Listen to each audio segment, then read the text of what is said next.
So this project involves all our Year 7 students. The key learning object for this is curiosity, and I think that's the key learning object for all STEM projects, is to give the students the opportunity to create and to become curious. Today we're working on our co-spaces and how we're going to help the environment get better at Dry Creek and become more sustainable, because at the moment there are many problems that we need to work out.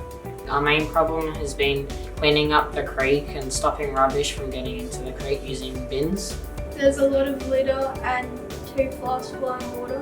No one can really access the space at Dry Creek because there's not much place for people to be active. We like to stop rubbish from getting into the river as well, not to harm the animals in the water as well. We have a part of Dry Creek that flows past the school, and so we're working with the Friends of Dry Creek Trail and the councils to look at ways to improve the health of Dry Creek. And so the students are working on creating an augmented reality view of the creek to explain what animals are there, what plants are there, some of the issues with the creek, and some of the really rich history of that area as well. This project is great for the students because it actually immerses them in the use of technology.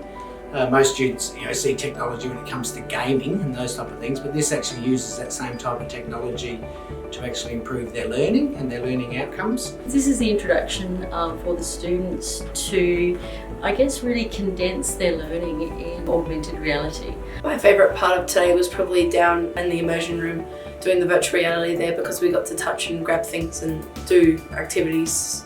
We've been looking at how to do movement and the layout of games and stuff. They've started working with co-spaces, and so they've come here today to really put together and solidify that learning into some really concrete products. We're going to put some QR codes up so you could scan it and have a look at the co-spaces we made, so you could see what we made and read about the area. I like the co-space because we got to learn how to do more things, because we only had little bits of knowledge of how to do it. Now we can code. Trying to get them to move or disappear. So these students are now thinking in terms of 5 years.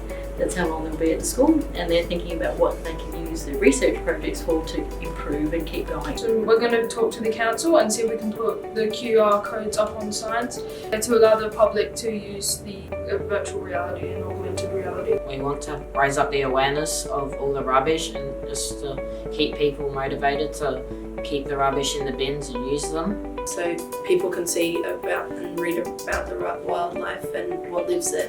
We're going to create systems that will slow the water flow and potentially stop the pollution of Dry Creek. Clear the creek area and clean the water, and make a bigger grass area so people can sit down. So their learning outcomes are, how do I learn? How can I learn better? Every one of the students down there has had different learning outcomes for today, and this is allowing them, they've just worked out that they can experiment with water flows in the creek virtually. So they're actually now starting to do some actual virtual science experiments, and they've come about that organically just by having this opportunity.